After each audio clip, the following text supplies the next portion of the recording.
بسم اللہ الرحمن الرحیم۔ السلام علیکم ورحمۃ اللہ وبرکاتہ۔ رمضان کا پہلا روزہ افطار کرنے سے پہلے ایک بار یہ سورت لازمی پڑھیں۔ اللہ تعالیٰ فرمائیں گے، اے میرے بندے، مانگ تجھے کیا چاہیے۔ کہتے ہیں کہ جب رمضان کے دن قریب آتے تو رحمت الہی کی اشتیاق میں رسول پاک صلی اللہ علیہ وسلم کی تڑپ بڑھ جاتی۔ رمضان کے 2 ماہ بیشتر رجب سے آپ صلی اللہ علیہ وسلم رمضان کا تذکرہ شروع ہو جاتا۔ جیسے کہ ایک روایت کے مطابق حضور اکرم صلی اللہ علیہ وسلم رجب کے مہینے میں یہ دعا مانگا کرتے تھے کہ اے اللہ، ہمیں رجب اور شعبان میں برکت نازل عطا فرما اور ہمیں رمضان نصیب فرما۔ جب رسول پاک صلی اللہ علیہ وسلم شعبان کے مہینے میں داخل ہوتے تو یہ شوق مزید بڑھ جاتا اور آپ شب روز گویا رمضان جیسے رنگ اختیار کر لیتے۔ آپ صلی اللہ علیہ وسلم کی طلب کا اندازہ اس حدیث سے ہے جس میں حضور صلی اللہ علیہ وسلم رمضان کے انتظار میں شعبان کے دن گن گن کر گزارنے کی تاکید فرمائی۔ حضرت عبداللہ بن عمرو بن عاص رضی اللہ عنہ سے مروی ہے کہ حضور نبی کریم صلی اللہ علیہ وسلم نے فرمایا کہ افطار کے وقت روزے دار کی دعا کو رد نہیں کیا جاتا۔ حدیث شریف میں آتا ہے کہ روزے دار کی دعا افطار کے وقت رد نہیں کی جاتی۔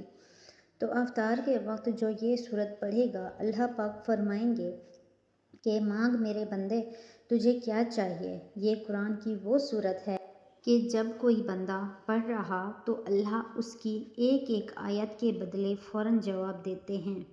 اس سورت کا پہلا حصہ حق تعالیٰ کی حمد و ثنا کا ہے اور دوسرا حصہ بندے کی دعا درخواست کا ہے۔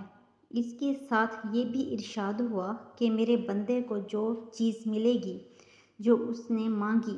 پھر جب بندہ یہ سورت مکمل کرتا ہے پھر اللہ کہتا ہے سب میرے بندے کے لیے ہے اور اس کو وہ چیز ملے گی۔ چھوٹی سی سورت ہے لیکن اللہ پاک بہت زیادہ خوش ہوں گے۔ دنیا کی جو چیز مانگیں گے، جو کامیابی مانگیں گے، انشاءاللہ آپ کو ملے گی۔ آپ کی دعا ضرور قبول ہوگی۔ تو جب بھی روزے افطار کرنے لگے تو افطاری کرنے سے پہلے صرف ایک مرتبہ یہ سورت لازمی پڑھیں، پورے دل سے پڑھیں۔ انشاءاللہ اللہ پاک آپ کے دسترخواں کو وسیع سے وسیع کر دیں گے، دنیا کی ہر نعمت سے آپ کو مالا مال کریں گے۔ تو یہ سورت سورہ فاتحہ ہے۔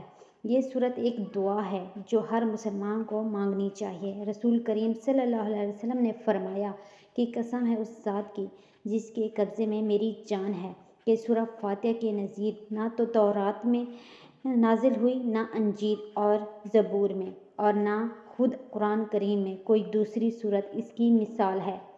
رسول صلی اللہ علیہ وسلم نے فرمایا کہ قرآن کریم کی سب سورتوں میں عظیم ترین سورت الحمدللہ رب العالمین۔ مشائخ نے لکھا ہے کہ اگر سورہ فاتحہ کو ایمان و یقین کے ساتھ پڑھی جائے تو ہر بیماری سے شفا ہوتی ہے۔